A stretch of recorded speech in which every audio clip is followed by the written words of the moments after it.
It was a cold Thursday night when I first started to feel like something was off. Sophie had told me she was staying late at the office again, something she had done so many times in the past few weeks that it had started to feel like a broken record. At first, I thought nothing of it. I mean, she's a PR consultant, and late nights are part of the job, right? But something about it felt different this time. Maybe it was the way she said it, or maybe it was the fact that I hadn't seen her much lately. Either way, a knot had started to form in my stomach, and no matter how much I tried to shake it, it wouldn't go away. I tried to push the feeling aside, you know? Maybe I was just being paranoid. But man, the doubt kept clawing at me, like a beast I couldn't escape. Every little thing felt off. She'd been acting distant, even when we were together. She'd come home late, barely say anything, and then disappear into her phone. It was like I wasn't even there. And I wasn't stupid. I could tell something was up. Normally, I'd just let it slide.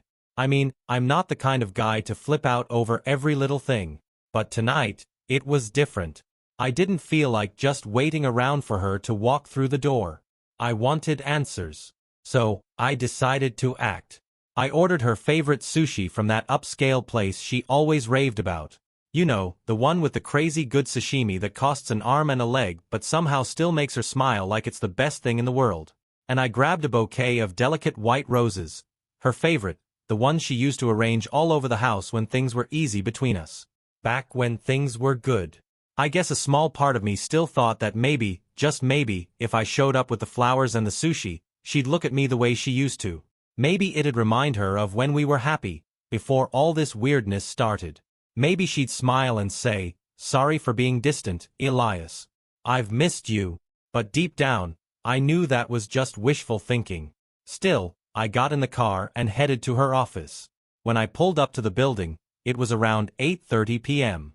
I expected to see her car parked out front, but instead, the place was dead quiet. The parking lot was almost empty, and the lights in the office building were all off. No security guard. No sign of life.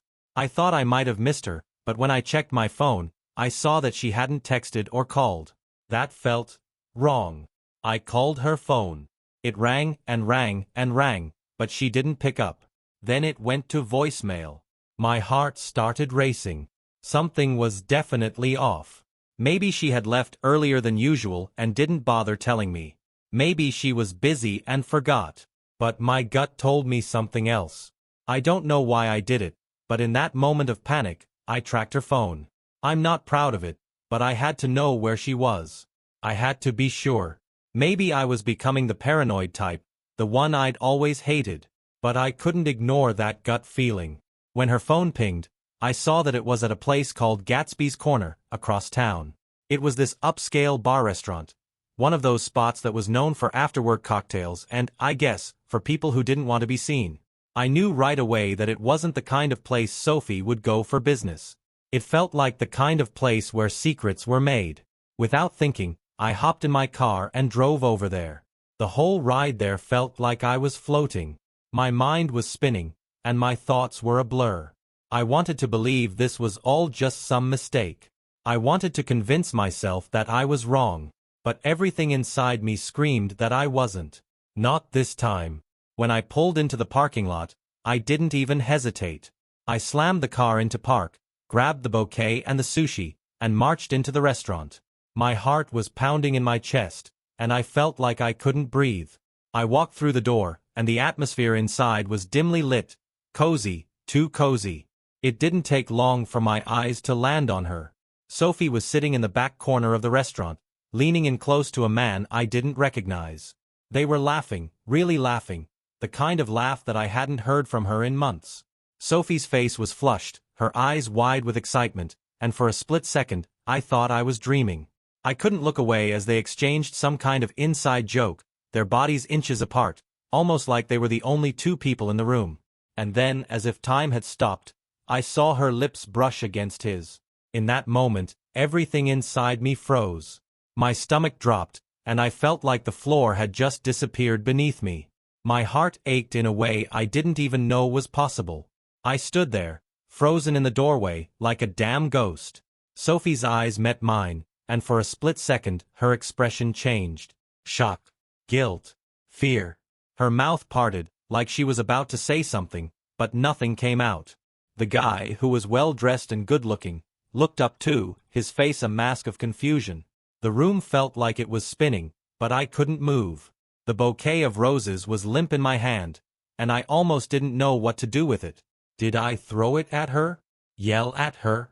But in that moment, I didn't do anything.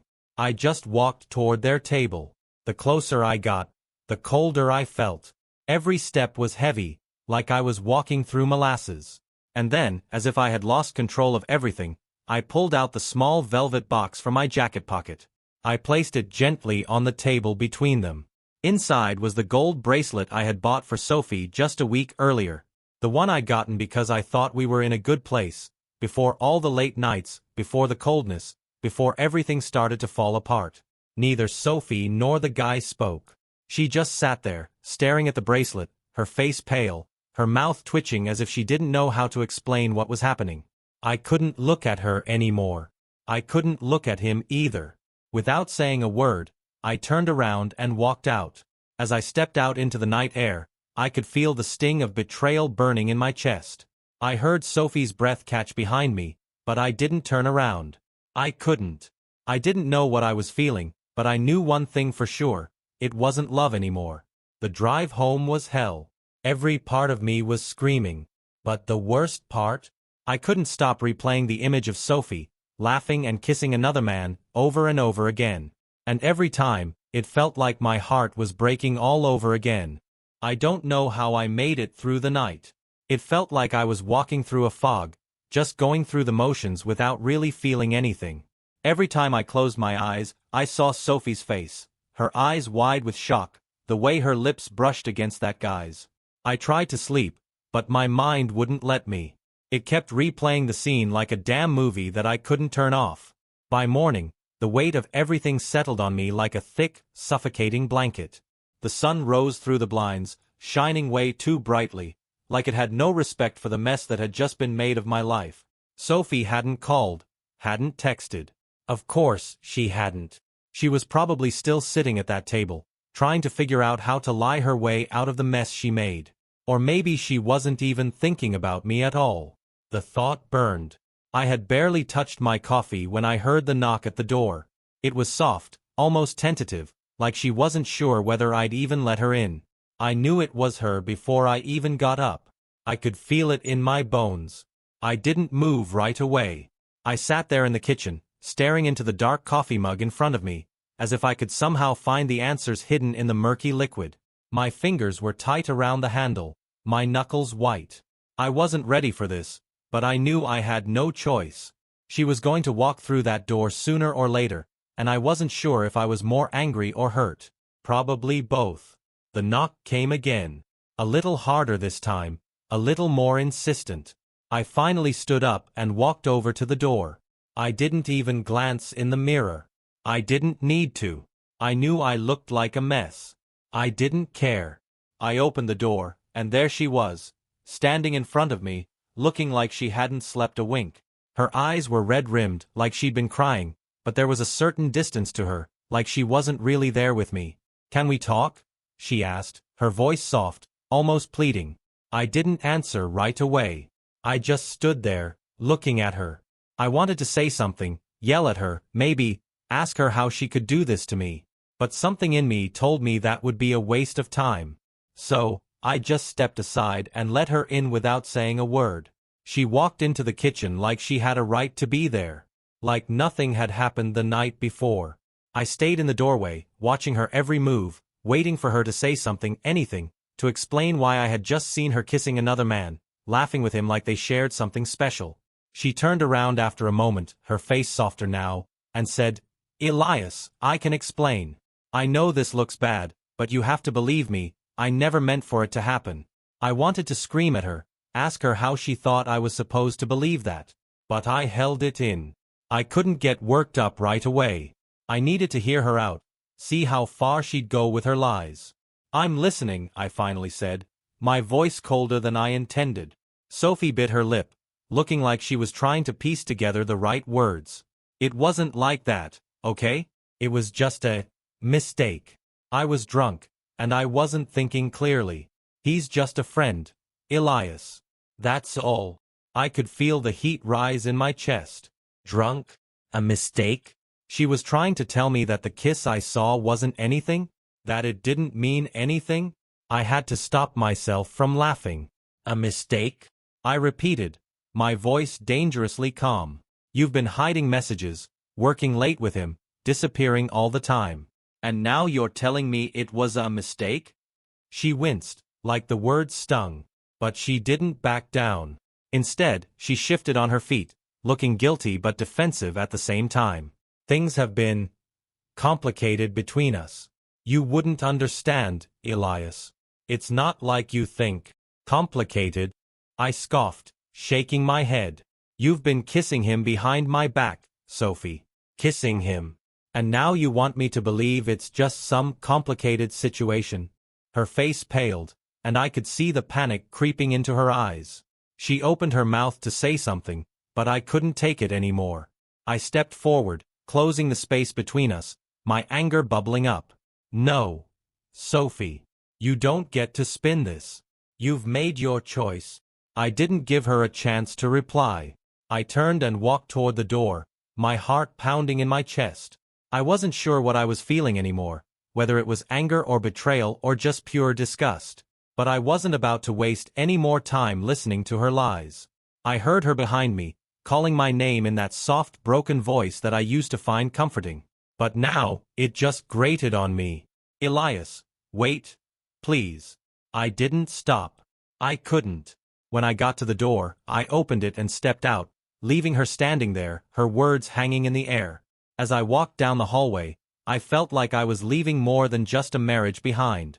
I was leaving a version of myself, a person who thought he knew the woman he loved, and realizing that I didn't. That person didn't exist anymore. And I didn't care to ever see him again. The next part of my plan was already taking shape. Sophie wasn't going to get away with this. Not without feeling the weight of her choices. I had to make her understand the gravity of what she'd done. And I wasn't about to wait around for an apology that would never come. But the real reckoning? That was still to come. And Sophie wouldn't be ready for it. Not at all. The rest of the day was a blur. I couldn't focus on anything. Work was a distant thought. I barely answered my phone, and even when I did, it felt like I was talking through a fog. Every moment, every conversation, just felt like noise. My mind kept circling back to the image of Sophie, sitting there with him, laughing, kissing him like I didn't exist. I could still hear her voice echoing in my head. It was just a mistake. You wouldn't understand, Elias. I wasn't sure if I was angry or heartbroken anymore. It was like someone had thrown a rock into the pond of my life, and now everything was just ripples. Everything felt so off. So fake. And I was left holding the shattered pieces. I knew what I had to do next. I had to make her feel what I was feeling. Make her understand that this wasn't just some simple thing that could be swept under the rug. She needed to know the cost of betraying me, of throwing everything we had away for some guy she barely knew. So I took the gold bracelet I'd bought for her, one I had spent hours picking out, thinking it would be something that showed her how much she meant to me. The same bracelet that she had ignored for a week, not even a thank you for it. I hadn't even seen her wear it once. I held it in my hand, feeling the cold metal against my skin. The weight of it a reminder of everything I had done for her, all the things I had sacrificed. And in that moment, I made up my mind. I wasn't going to let her just walk away from this. Not like this. I wasn't going to just let her apologize and think it would all be fine. No, she needed to feel the reality of her actions. She needed to understand the price of her lies, her deceit. I packed the bracelet into a small velvet box. The same box I had originally planned to give her when I thought we were still good. The idea was sickening now, but the plan had to go forward. Later that evening, after the sun had set, I drove to her apartment. I wasn't going to waste any time. I had already given her more than enough chances to come clean, to make it right. But it was clear now that I couldn't rely on her words. Not anymore. When I arrived, the lights were dim inside her apartment. I could see her through the window, pacing around the living room, talking on the phone. She looked stressed. Guilty, maybe. She was probably trying to figure out how to talk her way out of this. I stood there for a second, watching her. The woman I thought I knew. The woman I had built a life with. I knocked. She froze. Her eyes locked on the door like she knew exactly who it was, and for a moment, she didn't move. I could almost feel her debating whether to open it or pretend she wasn't home. I didn't care.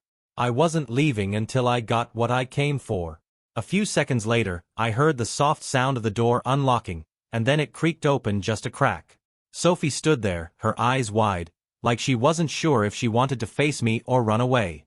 "Elias," she said, her voice shaky. "What are you doing here?" I didn't say anything. I just held up the velvet box and watched as her eyes dropped to it. The color drained from her face, and for the first time since this all started, I saw a flicker of fear in her eyes. It wasn't guilt. It wasn't remorse. It was something colder, something that said she knew exactly what was coming. She stepped back, opening the door wider, and I walked in without a word. I didn't need to speak yet. I set the velvet box down on the coffee table between us. Sophie didn't touch it. She just stood there, her hands trembling at her sides, eyes flicking back and forth between me and the box. "I'm done, Sophie," I finally said, my voice low and steady. I wanted to sound calm, in control. But every part of me was shaking with fury. This isn't a game. You don't get to just forget what you did. You don't get to kiss him and walk away like everything's fine. She opened her mouth to speak, but I held up a hand, cutting her off. "No, you don't get to explain this one away. Not this time." Her lips pressed together in a thin line.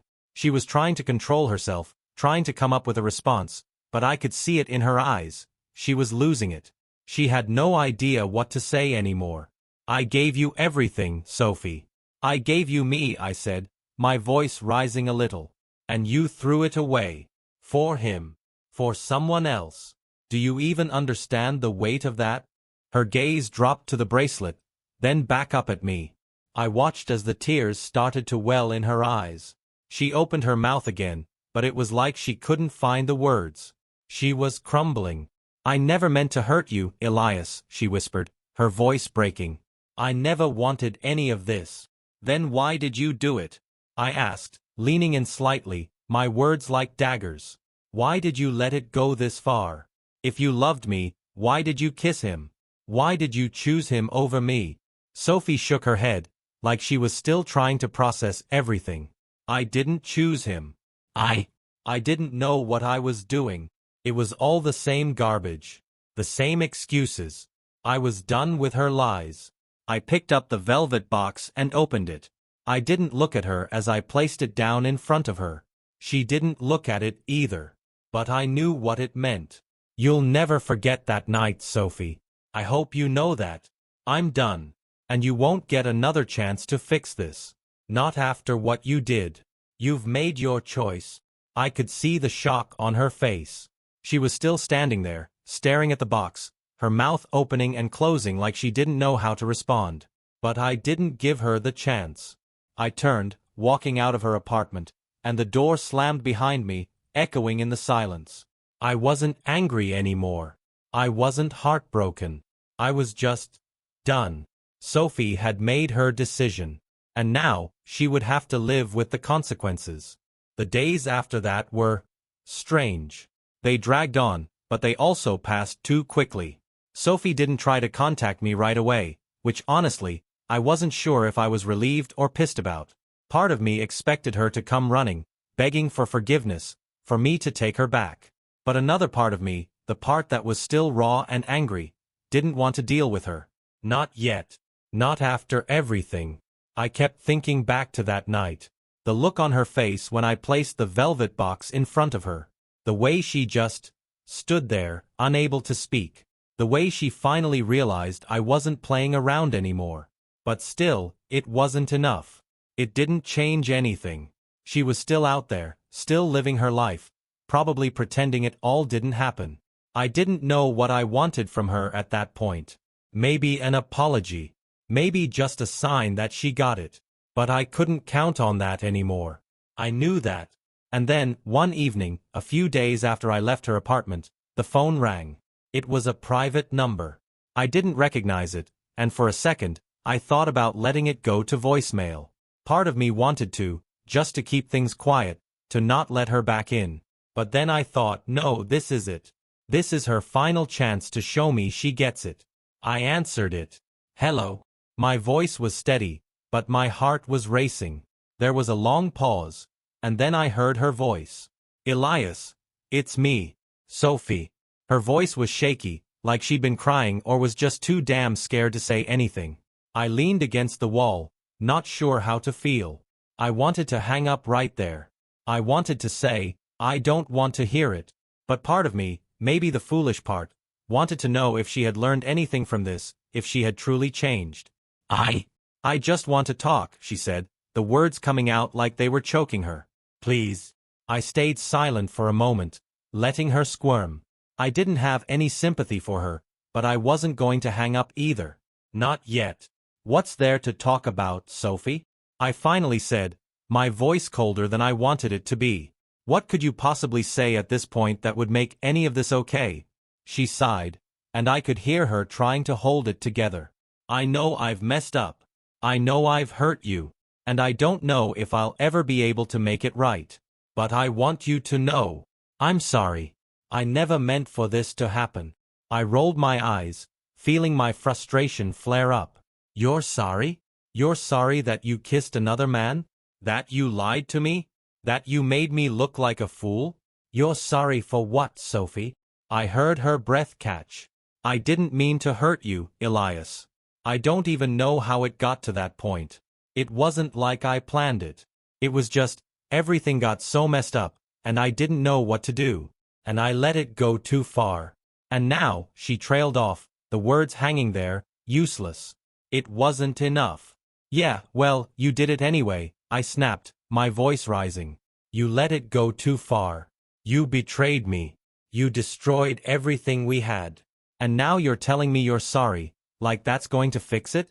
Like that's going to make it all better? I could hear her crying softly on the other end of the line, and it made me sick. I didn't want to hear her cry. I didn't want her to be sad.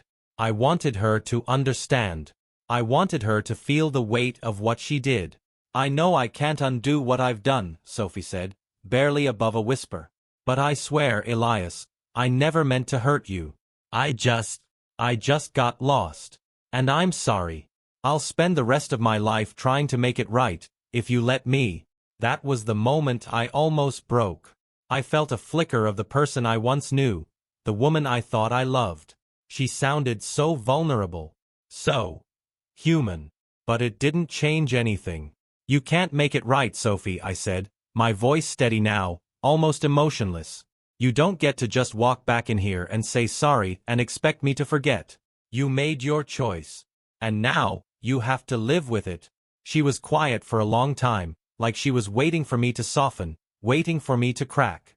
But I couldn't. I wouldn't. I don't know what you want from me anymore, Elias, she said, her voice small.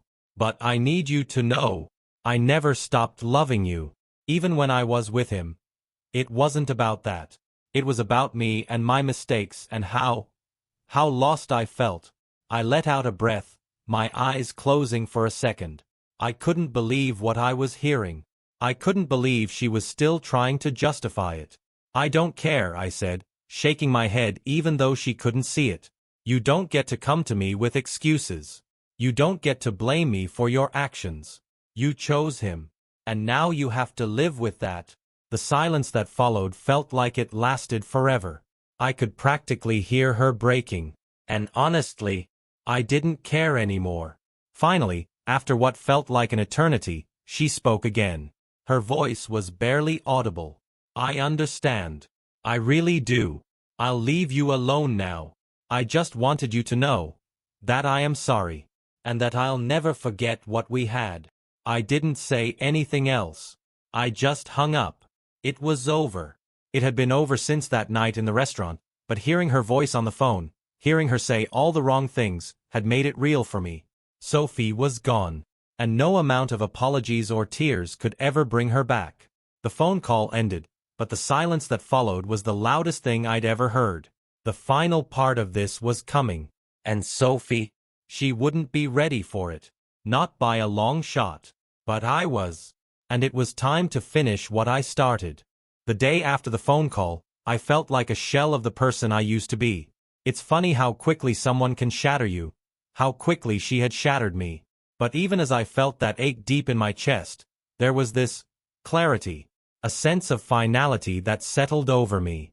I didn't need to keep listening to her apologies. I didn't need to see her face or hear her excuses. The damage was done. The choice had been made. It's funny though. After everything, I had expected to feel angrier, more upset, maybe even ready to confront her one last time. But I didn't. I just felt empty. I went through the motions of my day, trying to keep myself busy. Work was the usual mess, emails, meetings, some mundane stuff that didn't matter at all. But nothing could distract me from the weight of everything. I found myself walking around the city, my mind constantly replaying the scene at the restaurant, her face when I walked in. I kept remembering how she'd looked at me with those wide, startled eyes, the shock and guilt all over her face. That look stayed with me, more than any of the apologies she'd given over the phone. The thought of her with him, of her kissing him, of her choosing him over me, just kept gnawing at my insides. But I wasn't going to let it consume me. I wasn't going to let her have the satisfaction of seeing me break. No, I was going to show her something different. She wasn't the only one who had a choice in all this. I spent the next few days taking small steps to make sure I was moving forward. No more waiting for her calls. No more wishing for a different reality. I started taking care of myself. And that meant doing what was right for me, not for her. Then one evening, about a week after the phone call, I was sitting at home, watching the rain streak across the window, when I heard the knock.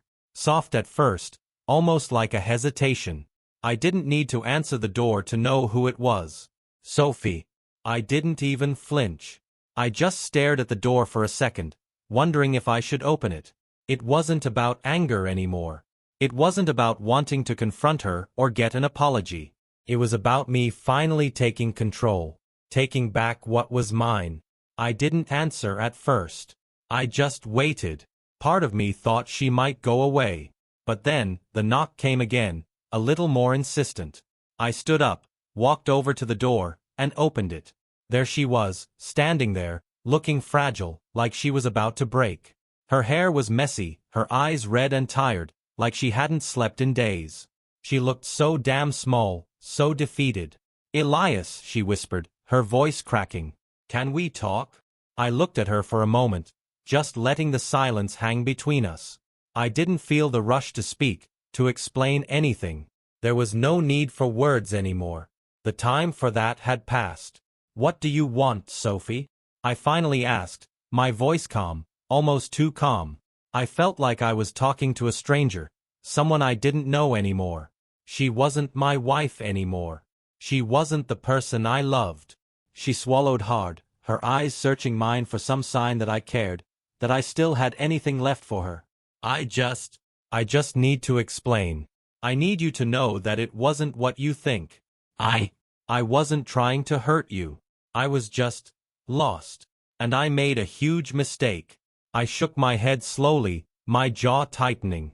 She was still going with the same story, still feeding me the same lines. "You were lost?" I repeated, the anger bubbling up, but I kept it in check. "You were lost, so you decided to kiss another man? To betray me?" She flinched, like I'd slapped her, and for a second, I saw something in her eyes. Guilt, maybe, or shame. But it was too little, too late. "No, Elias. It wasn't like that. I never meant for it to happen. I swear. It's just, everything felt like it was slipping away from me, and I didn't know how to fix it."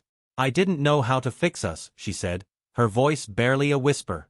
She took a step toward me, her hands reaching out, but I took a step back. "Don't," I said, my voice sharp. "Don't touch me. Don't pretend like you didn't make a choice. You chose him.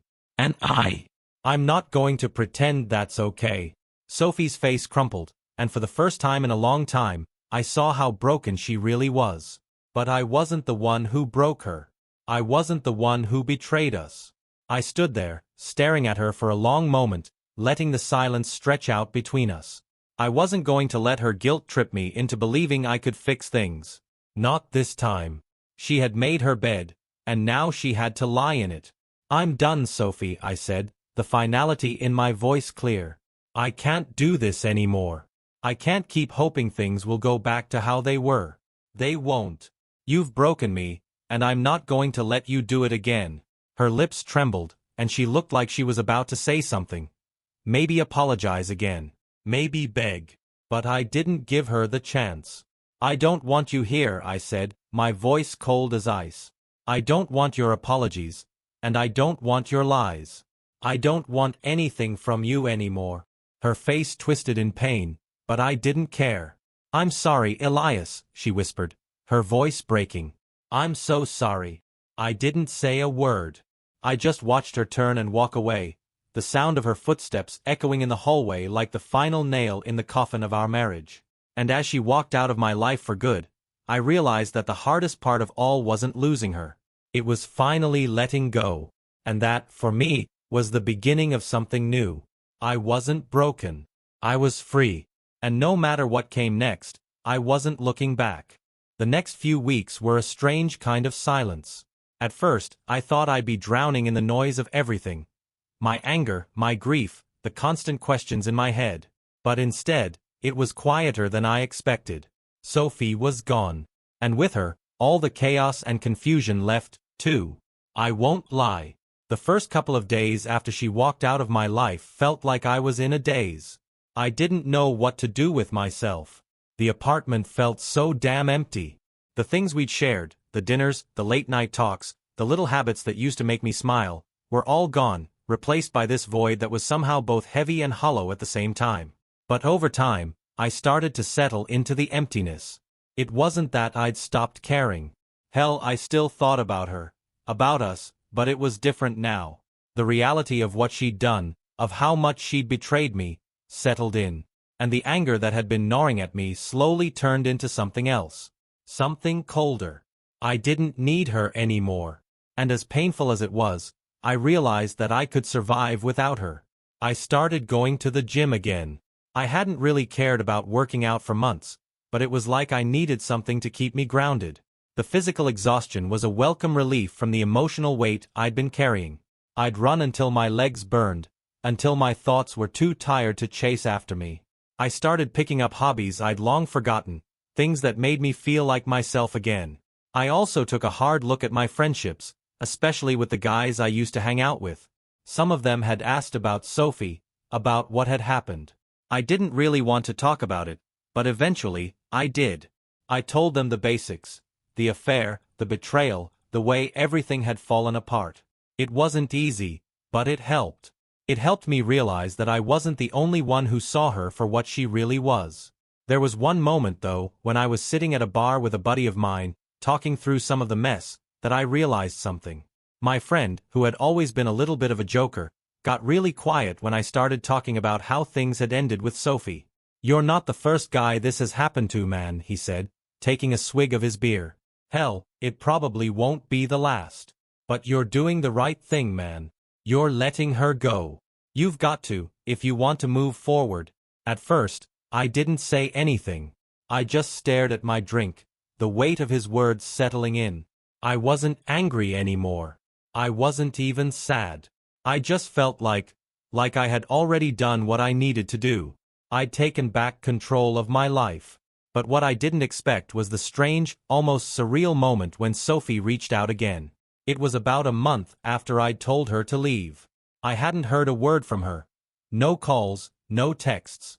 I'd been living my life, rebuilding myself one step at a time. So, when my phone buzzed that night, I didn't even recognize the number. I almost didn't pick up. But something made me. "Elias," her voice came through, shaky and soft.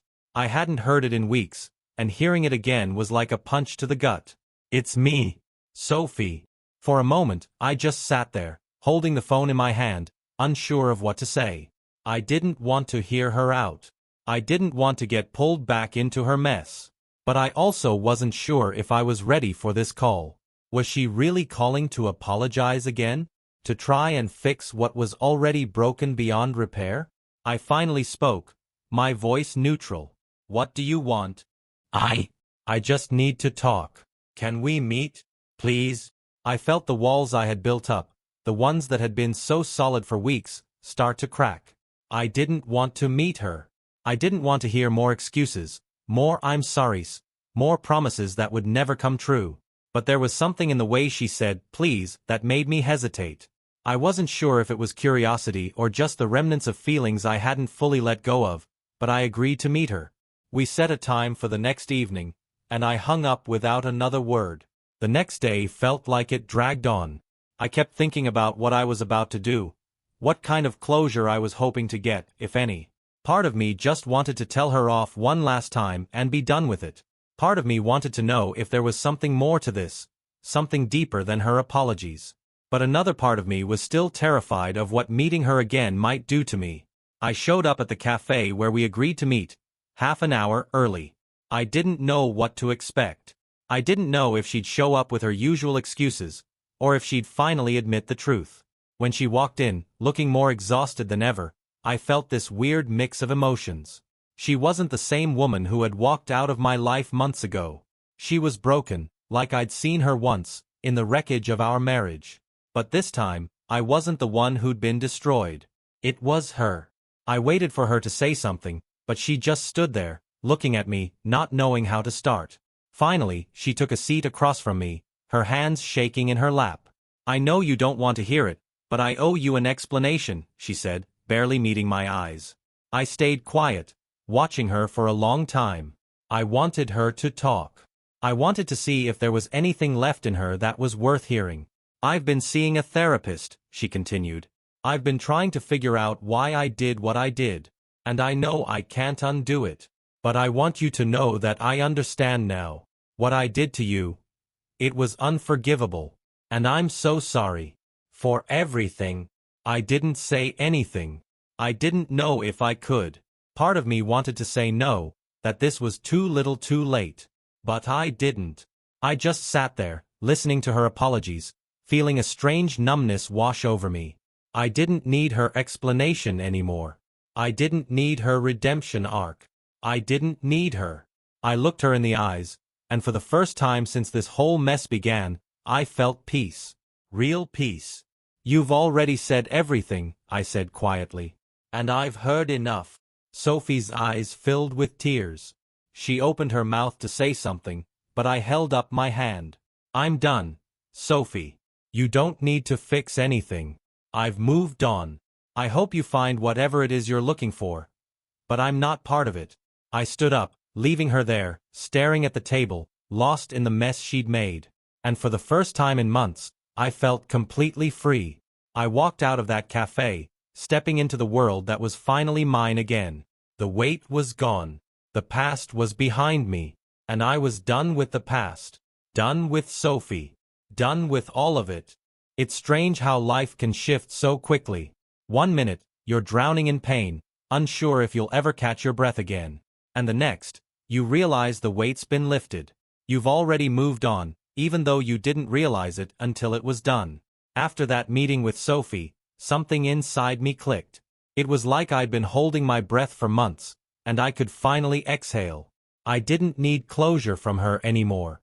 I didn't need her explanation. I didn't need her apology. I was done.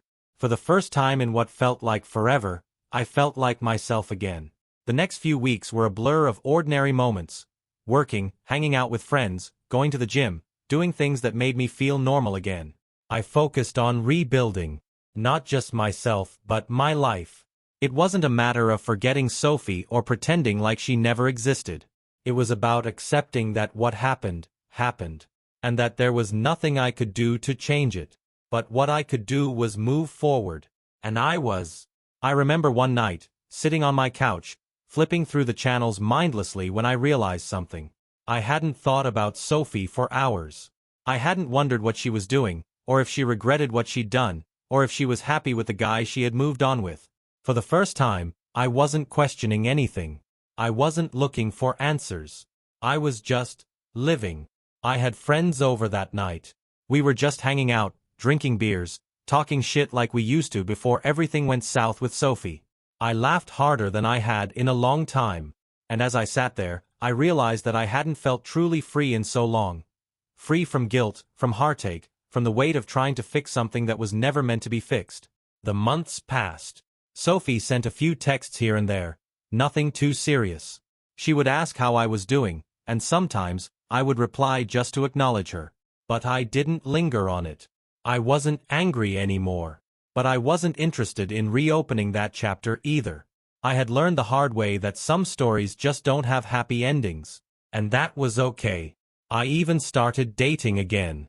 It wasn't anything serious. Just casual stuff. Dinners, walks in the park, talking to someone new without the baggage of what I'd been through with Sophie. And it felt good. Not in a I'm looking for love again way, but in a I'm learning how to trust and open up again kind of way. It was nice to feel something other than resentment or sadness. And that's when I knew Sophie wasn't the end of my story. She wasn't the reason I was stuck, the reason I couldn't move on. She was a chapter, sure. A painful, heart-wrenching chapter, but just a chapter. My story didn't end with her. A year passed, and I found myself sitting in the same cafe where I'd met Sophie for the last time. It was quiet, almost peaceful. The rain had started to fall lightly outside, tapping against the windows. I sat there, sipping my coffee, feeling like the version of myself who walked out of that cafe with Sophie was a stranger to me now. My phone buzzed. It was a message from an unknown number. I opened it without thinking.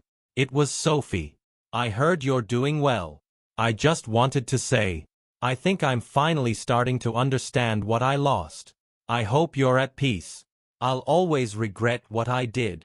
I stared at the message for a long time. It wasn't an apology.